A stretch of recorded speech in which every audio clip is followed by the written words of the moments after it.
Bismillahirrahmanirrahim. Assalamualaikum warahmatullahi wabarakatuh. Bismillah walhamdulillah, wassalatu wassalamu ala rasulillah Sayyidina wa maulana Muhammad bin Abdillah wa ala alihi wa ashabihi wa man tabi'a rushidah ila hadratin Nabi Mustafa Muhammad sallallahu alaihi wasallam wa ala alihi wa ashabihi wa azwajihi wa dhurriyyatihi wa ahli baitihi al-kiram wa jami' ummatihi minal muslimina wal muslimat wal mu'minina wal mu'minat aina kanu khususan malik hadal kitab Syekh Ahmad Al-Hashimi bi barakatil Fatihah. A'udzu billahi minasy syaithanir rajim. Bismillahirrahmanirrahim. Alhamdulillahi rabbil alamin arrahmanir rahim maliki yaumiddin. Iyyaka na'budu wa iyyaka nasta'in ihdinas siratal mustaqim siratal ladzina an'amta 'alaihim ghairil maghdubi 'alaihim waladdallin. Bismillahirrahmanirrahim. Harful ba'i, huruf ba. Yang ber-3 tahun baru sampai huruf ba. Sampai huruf ya berapa tahun ini? Sampai jadi presiden berapa kali lagi ya? Bismillahirrahmanirrahim. Qala Syekhul Mu'allif rahimahullahu ta'ala wa nafa'ana bihi wa bi ulumihi fid dharain amin. Harful ba'i, huruf ba. Hadis 436. Bismillahirrahmanirrahim. Dengan menyebut nama Allah yang Maha Pengasih lagi Penyayang. Min Muhammad ibni Abdillahi wa Rasulihi. Dari Muhammad bin Abdullah dan utusan Allah. Ila Hiraqla azimir Rum, tertuju untuk Hiraqlu azimir Rum, penguasa Romawi. Ini hadis itu surat Rasulullah kepada Hiraqlu. Hiraqlu itu kalau bahasa Romawinya Heraklius, kalau di film kita Hercules. Itu hidup sezaman dengan Rasulullah dan pernah dikirimi surat oleh Rasul Shallallahu Alaihi Wasallam. Kalau di film Hercules itu anaknya Dewa Matahari. Begitu anaknya mati nggak terima, buminya diputar balik, akhirnya balik muda lagi. Film. Oh, saya dulu seneng nonton film Hercules, itu seneng saya. Awal yang perempuan itu sampai itu dulu. Hercules badannya besar ya saya. Iya, itu Hercules, kalau Arabnya Heraklius. Kalau di kita ya kenalnya Hercules itu. Surat itu diawali dengan Bismillahirrahmanirrahim. Min Muhammad. Surat itu dari Muhammad bin Abdillah, putra Abdullah wa Rasulihi, dan utusannya Allah. Ila Hiraqla azimir Rum, tertuju kepada Heraklius atau Hercules, pembesar Rum. Surat itu yang nulis namanya Zaid bin Sabit, karena Rasulullah itu tidak bisa menulis dan membaca. Rasulullah itu punya sekretaris pribadi namanya Zaid bin Sabit. Kemudian orang yang diutus untuk mengantar surat ini namanya Dihyah Al-Khalibi. Dan surat ini sampai sekarang masih ada, disimpan di Museum Masjid King Hussein Jordania. Kalau kita browsing di internet, masih ada tulisannya, kertasnya warnanya kuning, tapi huruf Arabnya nggak ada titik, nggak ada harokat. Mungkin ada titik, ada harokat, ada bingung bacanya ya. Ini titiknya nggak ada, harokatnya nggak ada. Makanya kalau titik nggak ada itu antara ba, ta, sa, nun, ya, itu kan nggak ada bedanya ya. Kan 5 huruf ini yang bedakan kan cuma titik. Makanya kalau ada orang teriak kembali zaman Nabi, Baca. nggak bakalan bisa baca. Itu Qurannya. Quran yang sekarang ini udah modifikasi. Dulu di zaman Rasulullah ketika memerintahkan sekretaris pribadinya itu namanya Zaid bin Sabit, kalau ayat turun ditulis, ayat turun ditulis. Lah tulisannya itu Arab itu ya, Arab yang sama kayak itu, cuman nggak ada titik, nggak ada fathah, nggak ada kasroh, nggak ada doma. Bacanya gimana? Ya, makanya kemudian kalau sejarah ini ya, awalnya kan begitu ini turun, itu kan hanya ditulis di papan, di kulit, di batu, macam-macam. Lah kemudian ketika Rasulullah wafat di zaman Abu Bakar, Umar mengusulkan, Khalifah, kalau ini mushaf Quran, suhuf, dulu masih suhuf, namanya suhuf itu lembaran-lembaran. Tapi lembaran bukan lembaran kertas, dulu belum ada kertas. Kalau tidak disatukan, nanti khawatirnya banyak yang hilang. Saat itu Abu Bakar nggak mau ah. Wong Rasulullah dulu nggak ngasih wasiat, yang ngasih pesen kok. Nanti takut dibilang bid'ah. Tapi Umar ngotot, akhirnya jadilah. Nah, tetap yang jadi penulis pengumpul ya Zaid bin Sabit itu yang menjadi ketua panitia. Ketua panitia pengumpulan ayat-ayat Quran suhuf yang kemudian dijadikan satu, jadilah mushaf. Lah kemudian baru dibukukan itu pada zaman Utsman. Disetujui di masa Abu Bakar yang usul Umar, kemudian disatukan jadi satu, plek diikat, dijilid dan itu zaman Utsman. Makanya Quran yang sekarang ini nyebutnya mushaf Utsmani. Saat itu masih belum ada koma, belum ada titik, belum ada harokat. Kemudian setelah pada zaman Ali, nah sahabat Ali itu memerintahkan ada seorang ahli bahasa namanya Aswad ad-Du'ali untuk ngasih titik, biar orang itu nggak salah baca antara ba, ta, sa, nun, ya, dikasih titik. Kalau ba satu bawah, ta titik dua atas, sa titik tiga atas, nun titik satu atas, ya titik dua bawah.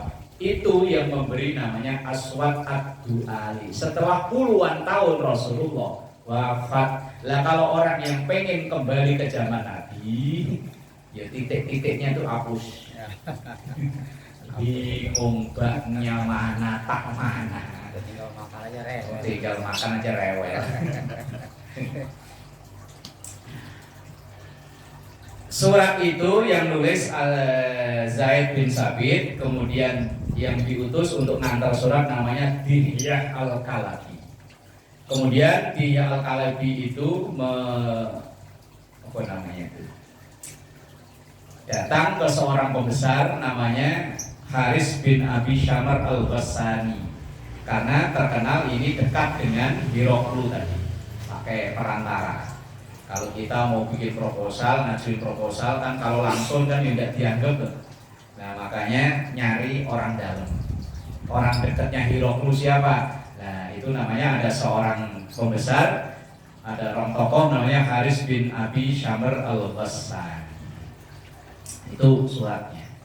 Isi suratnya, salamun ala manittaba'al huda.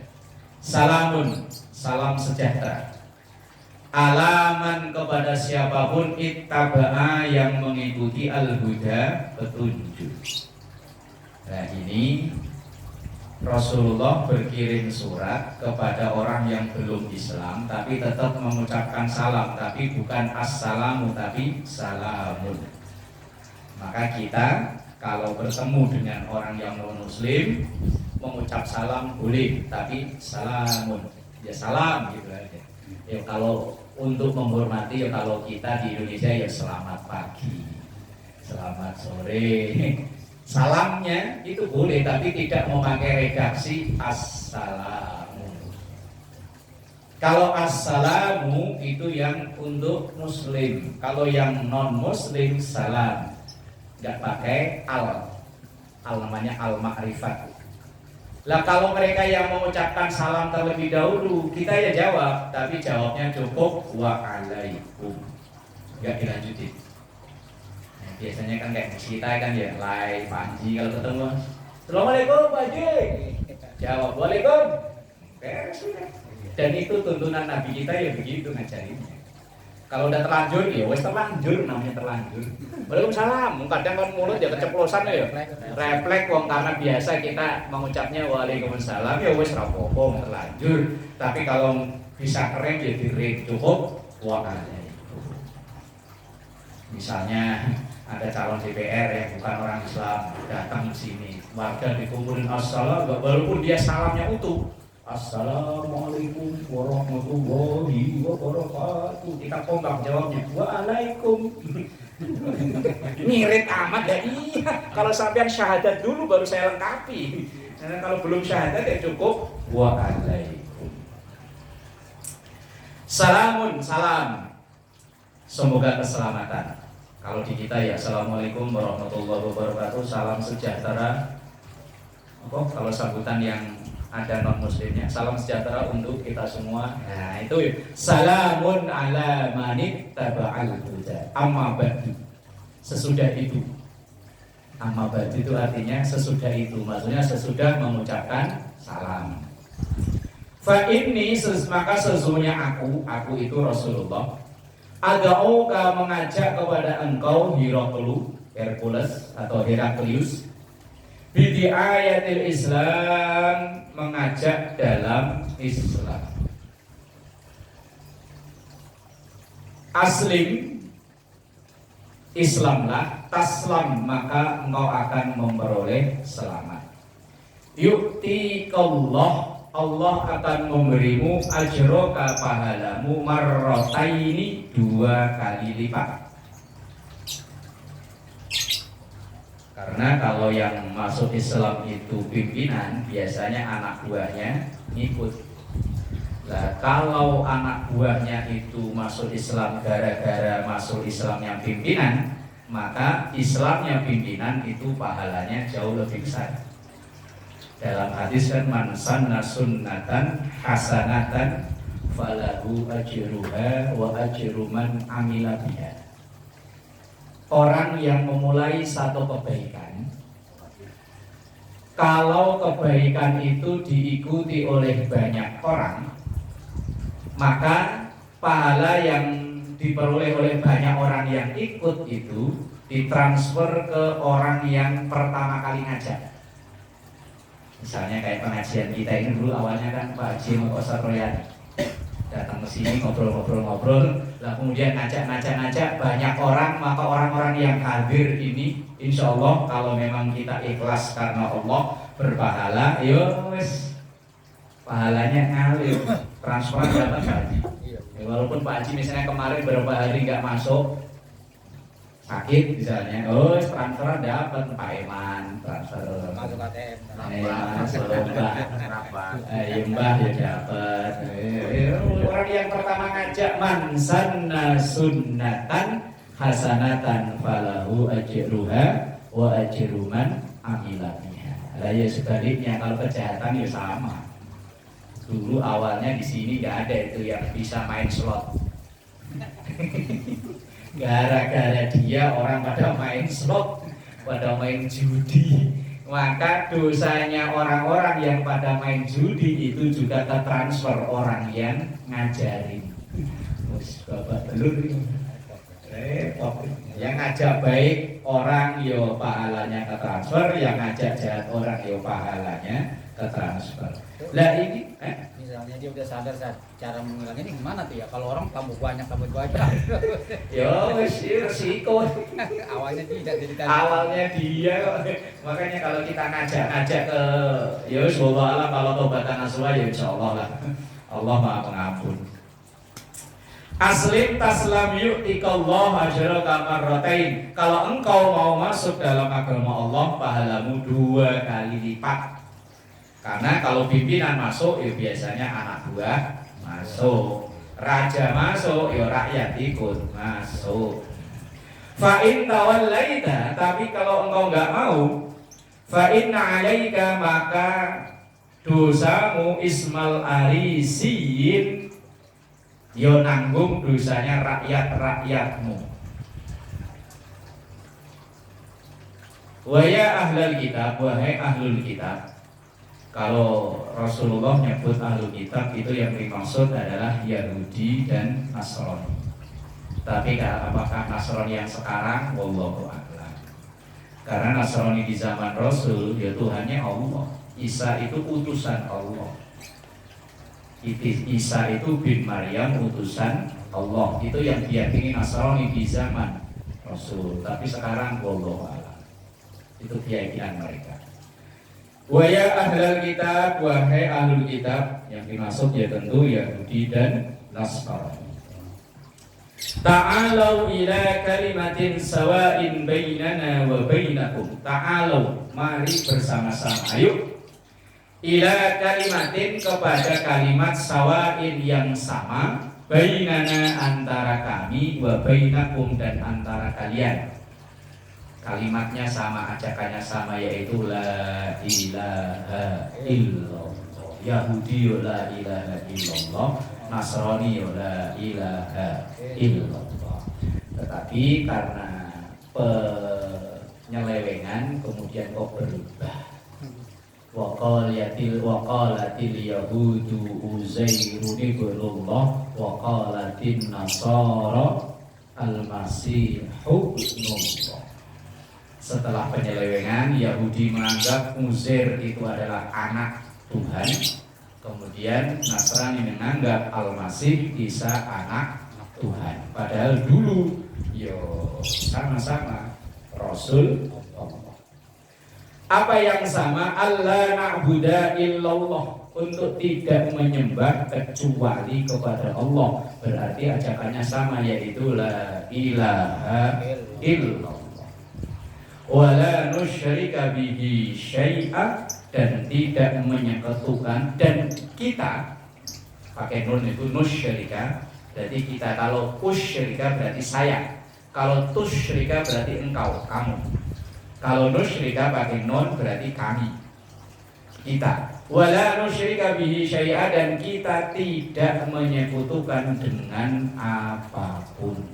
Ini ajakan Rasulullah kepada para ahlul kitab, bahwa Islam mengajarkan la ilaha illallah, Yahudi dan Nasrani juga sama la ilaha illallah. Tapi seiring berkembangnya zaman, wallahu a'lam, kok jadinya kayak begini. Dari yang enak kan.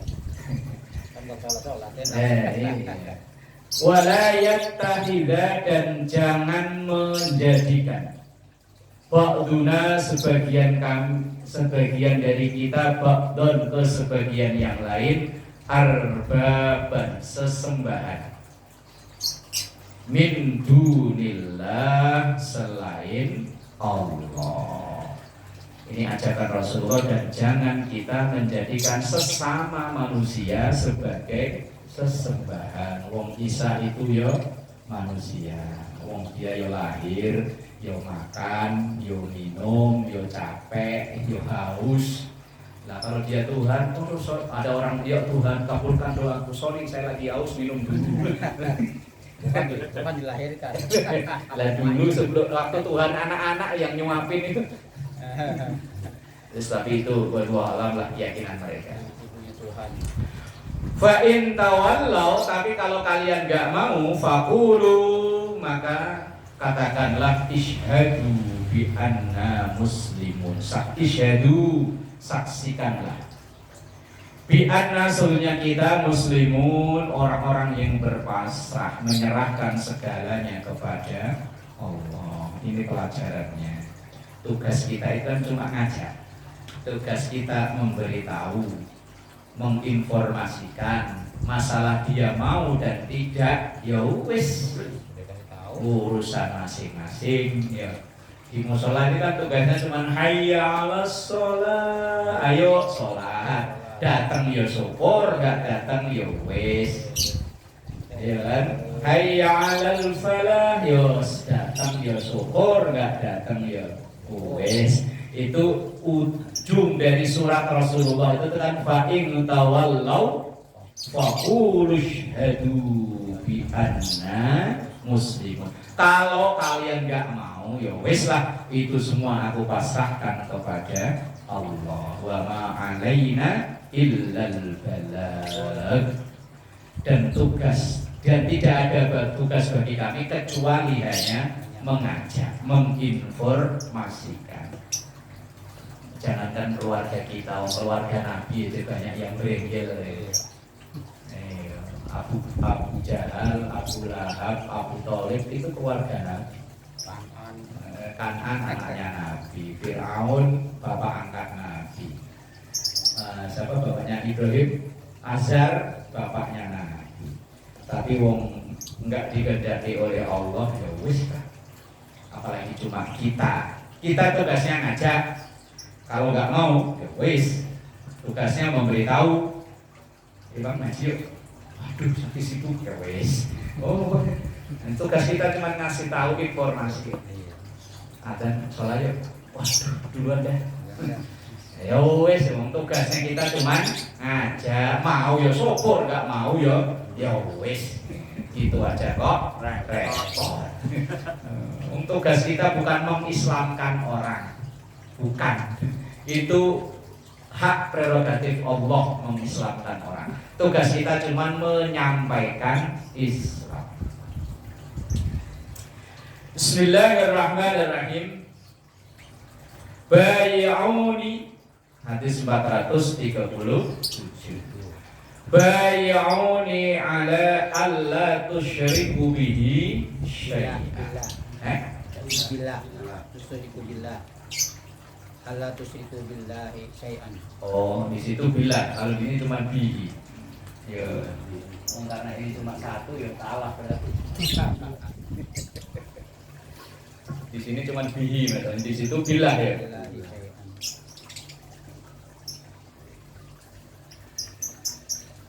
Bay'uni, berbaiatlah kalian, bersumpah setialah kalian.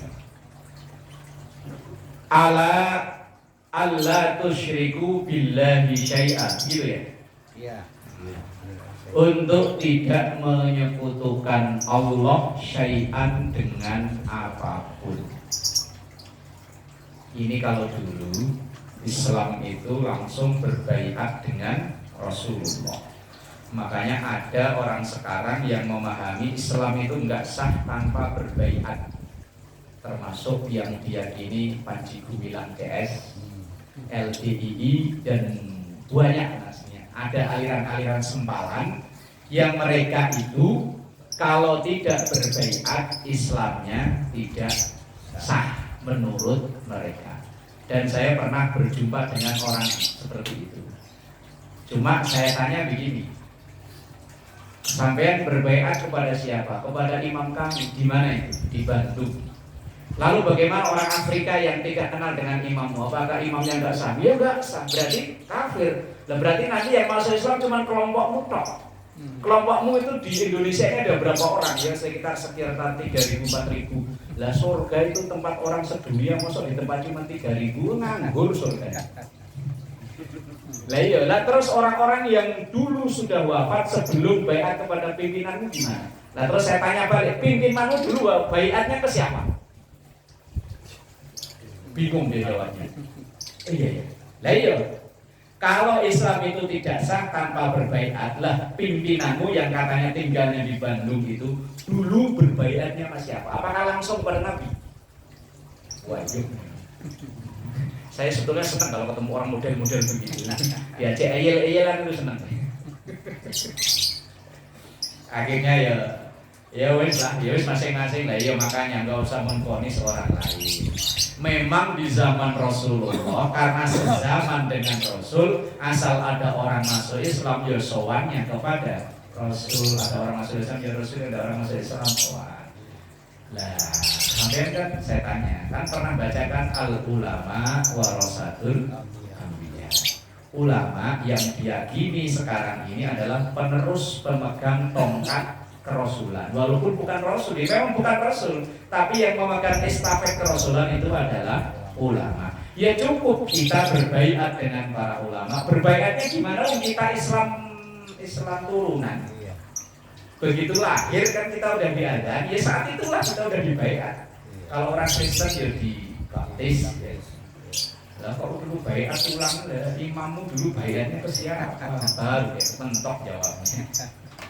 Nah kayak Panji Gumilang, LDII itu kan harus berbaikat dengan imam mereka. Pantes ya ini kan ya LDI itu pantas kalau kita apa namanya kita angkat bajunya aja ya jatuh, Iya. dicuci lagi sama dia, dicuci. Ini memang begitu. Kita menganggapnya kita yang tidak berbaikat dengan dia itu dianggapnya masih kafir. Kita ini dianggapnya kafir.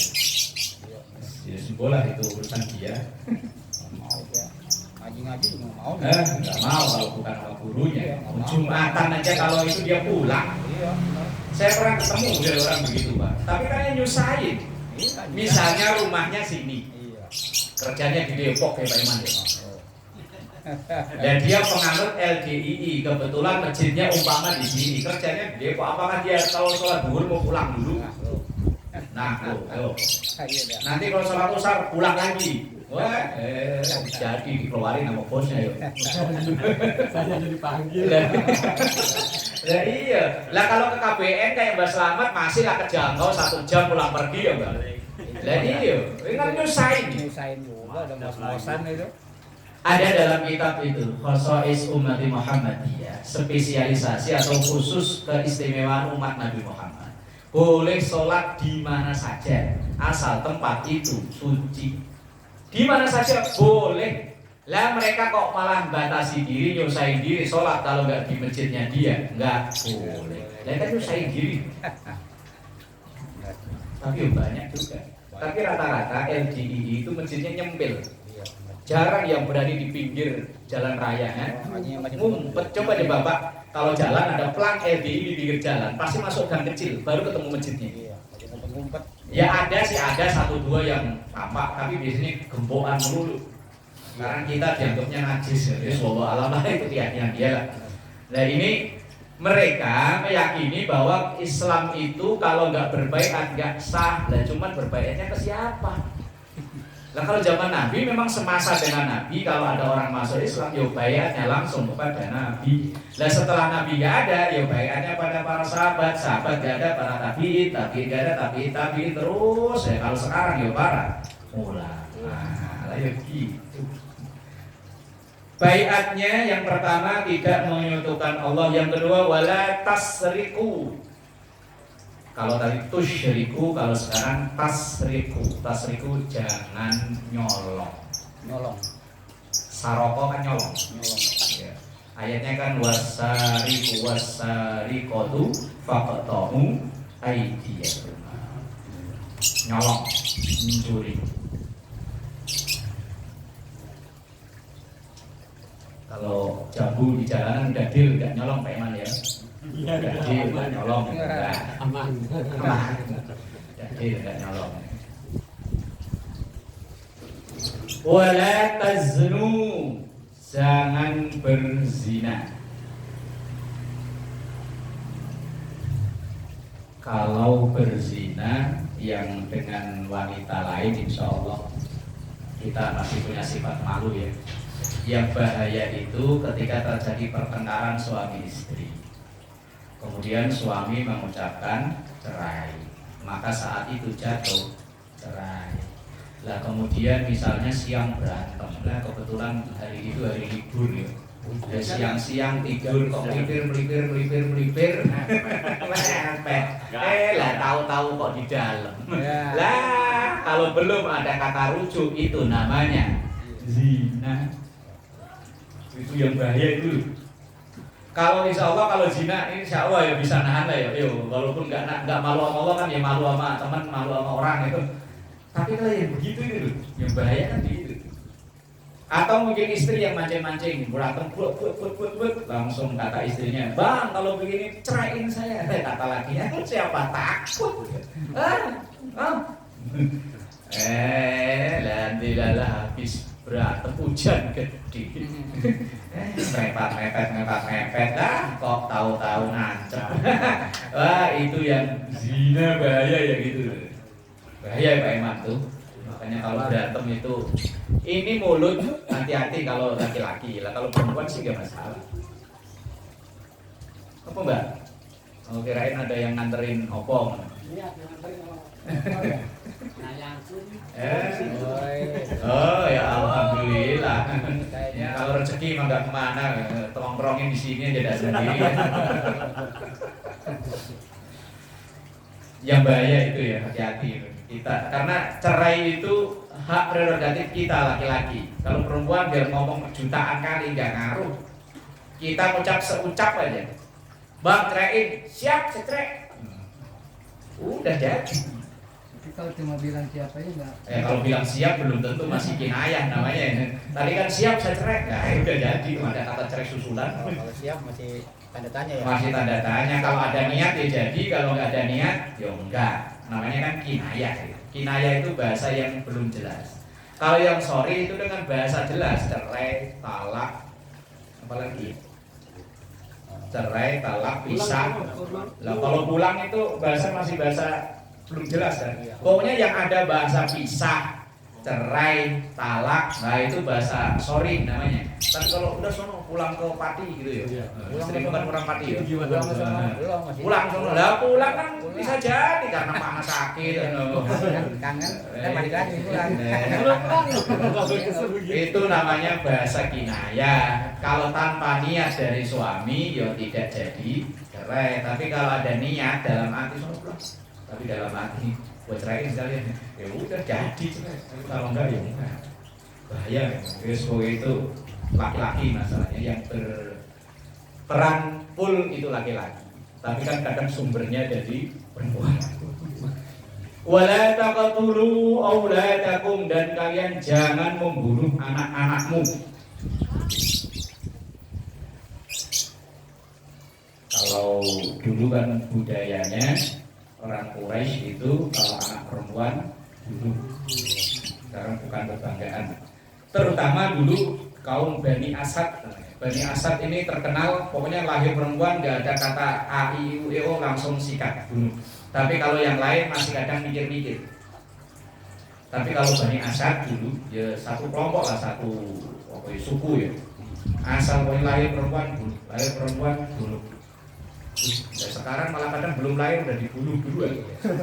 Nah, ya di dalam perut kan asal maknya langsung cari nanas muda nama lebih kejam aslinya.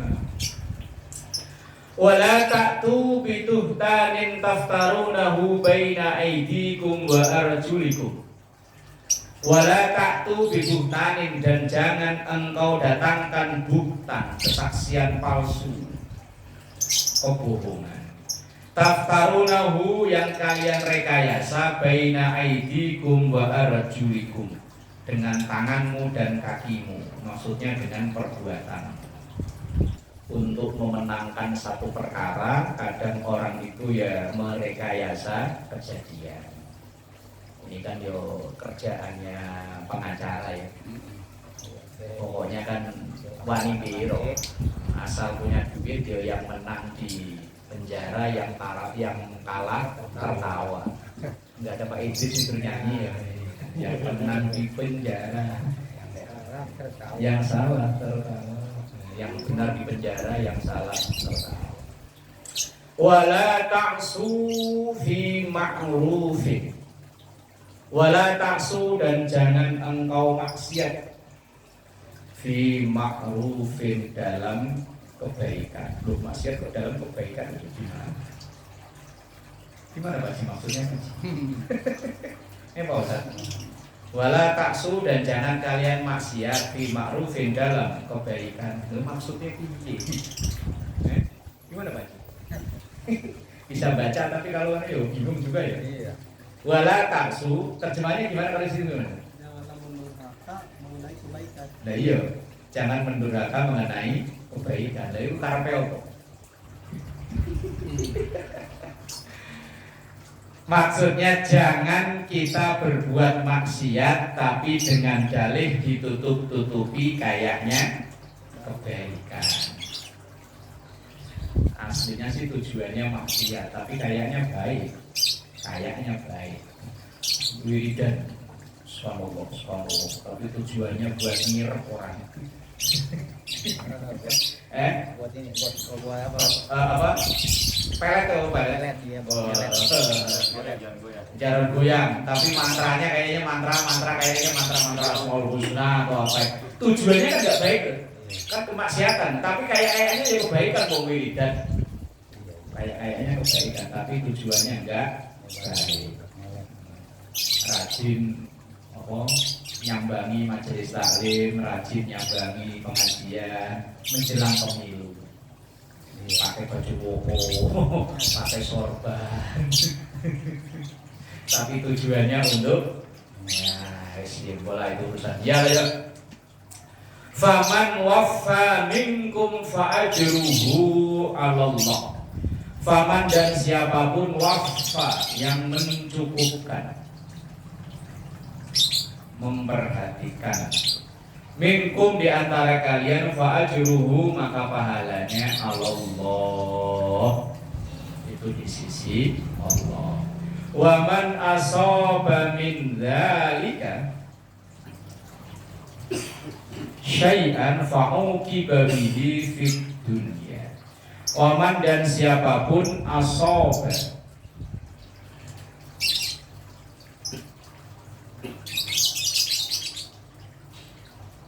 yang mengenai min dzalika dari itu semua syai'an sama sekali fa'uqiba maka diadab tapi yang masih di dunia itu. Misalnya begini, ada orang aslinya orang baik, tapi dilala kok hidupnya kok agak seret, kayaknya agak penyakitan mulu. Laknat ya. Ya apa namanya ya? Ada orang baik, orang itu ya sholat, ya ibadah, ya kerja, tapi kok kayaknya hidupnya belangsak kayaknya. Ini bagaimana Pak Iwan? Ini namanya adab apa? Azab dunia. Azab dunia. Apa Pak Ban? Cobaan, persekot lah ya. Tapi ini bukan persekot, maksudnya begini, lanjutannya itu. Fid dunya fa huwa kafaratun lahu wa tahurun, fa huwa kafaratun, maka kesulitan hidup yang ia jalani itu kafarah, sebagai kifarat, sebagai penutup lahu untuk orang tersebut, wa tahurun dan penyuci, pembersih. Misalnya dulu dia bukan orang baik, lah kemudian waktu dia bukan jadi orang baik itu rezekinya lancar, sat. Begitu jadi orang baik malah rezekinya seret. Waktu jadi orang kurang ajar itu malah usahanya ya saset. Begitu jadi orang baik malah rezekinya belangsak. Lah keblangsakannya, keseretannya itu sebagai kifarat. Kifarat itu penebus dari kesalahan-kesalahan di masa yang lalu. Itu apa namanya itu? Kalau azab itu kan kesannya sadis ya. Bukan azab, apa ya namanya ya? Apa itu namanya? Ukiba itu ditimpakan, tapi namanya ujian. Ya wis itulah. Misalnya dulu waktu masih kurang ajar itu ya nggak pernah sakit, sehat, seger bugar. Giliran dia rajin ibadah malah penyakitan. Lah penyakitnya itu sebagai kafaroh. Kafaroh itu penutup, penebus kesalahan-kesalahan di masa lalu, atau hurun sebagai pembersih. Jadi dosa-dosanya itu udah dibersihkan dengan sakitnya, dengan seretnya usaha. Itu harus dijalankan dengan ikhlas saja. Kalau misalnya sekarang kita hidupnya kok belangsak, kadang orang kan ya Allah dosa saya apa ya, tinggal inget-inget aja dulu ngapain aja gitu. Kadang-kadang kan gitu ya, kayak lagi ikhlas ya. Ya jangan nanya ke orang mana tahu, tinggal kita inget-inget aja. Dosa apa ya? Kok usaha ini gagal, usaha itu gagal, kegermisan dikit aja kok penyakitan aja. Ini dosa apa ya? Tinggal inget-inget aja dulu salah apa kita. Cuman dulu apa dulu salahnya? Kayaknya pas udah baik susah banget. Baik lagi nggak baik lagi. bisa jadi begitu kan? Iya bisa. Kalau mata udah gelap ya bisa jadi. Jangan-jangan kena kutukan. Iya kutukan. Iya kutukan. Ayo bahasanya kayak agak pas ya kutukan gitu. Kutukan mie pelet. Tapi itu sebagai pembersih, pelebur dosa-dosa di masa lalu.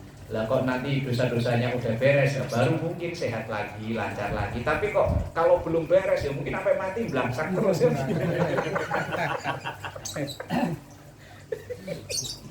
Makanya kalau kita kok ngerasa sekarang belangsak ya tinggal inget-inget aja kenapa. Jangan nanya Pak. Ya jangan nanya ke orang, nanya ke diri sendiri. Yang tahu kan kita sendiri. Tadi bisa apa? Bisa apa? Ya kalau kita sama temen, sama keluarga bisa kan kita tutup-tutupi ya. Dosanya kita di luar sono, begitu pulang udah yang kelihatan orang alim aja ya. Di luar sono membuk lah. Ya, tapi kan Rokib Atid kan tahu nih orang pinter ngelabui. Dari rumah pakai sarung, pakai peci ternyata berangkat dugem. Pulang lagi, sarung lagi, peci lagi. Wes. Iya. Jadi jangan nanya sama orang man. Nanya sama orang tadi.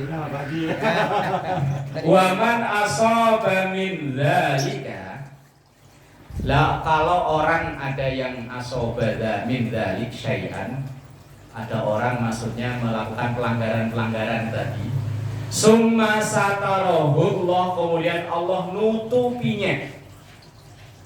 Nutupi itu maksudnya dia waktu mudanya kurang ajar tapi begitu tua ia taubat tapi enggak menerima kutukan tadi kata bahasanya Pak Mansur. Itu berarti ditutupi oleh Allah. Ya, ada juga orang yang model begitu. Waktu mudanya kurang ajar, begitu udah usia tertentu dia tobat baik, tapi kok ya usahanya tetap jalan lancar. Nah itu berarti kesalahan-kesalahan di masa lalu ditutupi oleh Allah. Summa satarahullah. Maka kalau ketika ditutupi itu ya jangan diceritakan ke orang, jangan dibuka, aib itu jangan. Kan hadisnya ada kullu ummati mu'afan illal mujahirin. Kullu ummati, setiap umatku mu'afan, itu ada peluang diampuni. Illal mujahirin, kecuali orang yang justru malah mempublikasikan dosanya. Misalnya kita udah kenal orang baik, begitu ada orang mabuk, lu baru seseloki udah tenggelam nih. Dulu waktu muda 4 botol nyungsep ke perut. Aslinya orang nggak tahu kalau dia itu dulu pemabuk, dia malah cerita. Nah itu yang malah bahaya itu. Harusnya itu mu'afan, ditutupi. Wes pokoknya jangan cerita ke orang. Kalaupun misalnya dia cerita yo dikinayakan, dulu baru segitu tuh si ono tuh tapi jangan nih. Misalnya ada orang pacaran bentar ganti, dulu cuma itu saya, dong tiap RT punya pacar. Sampai PRT-nya Tiap RT saya pacarin dulu. Ntar kalau kita gituin kan, kalau kita gitu bilang itu kanu no, ntar dia berbalik. Gue nggak mau kalah sama dia nih. Gara-gara kita juru ya. Jangan gitu. Jangan bersebut. Kalau memang udah ditutupi oleh Allah ya wes lah, ditutup dalam-dalam, kubur dalam-dalam masa lalu cukup. Kalau lagi sholat malam sendirian ya Allah, saya dulu begini tapi kok rezeki saya masih lancar ya Allah. Terima kasih ya Allah. Itu Pak Iman. Sambil nangis Pak Iman, sambil nangis. Mana tadi? Insyaallah afa anhu. Insyaallah kalau Allah menghendaki anfa, maka Allah mengampuni anhu dari dosa-dosanya di masa lalu. Orang yang dikehendaki oleh Allah ada yang model begitu, yes langsung diampuni, wes beres. Wa insya'a, tapi kalau Allah menghendaki aqabahu, maka Allah ya azabnya tadi. Aqabah tadi, mukibah tadi bahasa sama. Kalau di situ gimana ya pokoknya? Menghukum, menghukum. Ya Allah bahasanya pas menghukum. Ya kalau Allah ngampuni ya terserah Allah dosa-dosanya di masa lalu, tapi kalau Allah mau menghukum ya terserah Allah. Itu hak prerogatif Allah, kamu diapain juga terserah. Sakit terus. Kasih sakit ya siapa tahu itu sebagai pelebur. Misalnya ada orang kok sakitnya bertubi-tubi. Encok sembuh ganti pala puyeng sembuh ganti asam urat.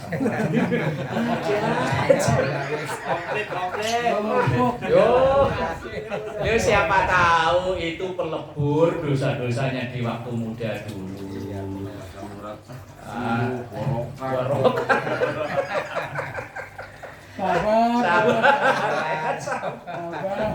Ya siapa tahu itu pelebur dosa masa lalu. Ya siapa tahu kan, ya kita kan nggak tahu, kenalnya baru kan.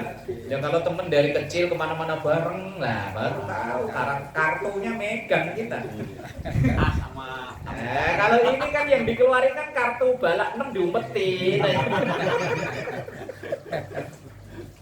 Gak ada yang tahu kita. Ya Allah, begini terus sih Pak Iman ya. Satu sembuh, satu datang. Ya babani mu'ajjilan wallahu a'lam bishawab.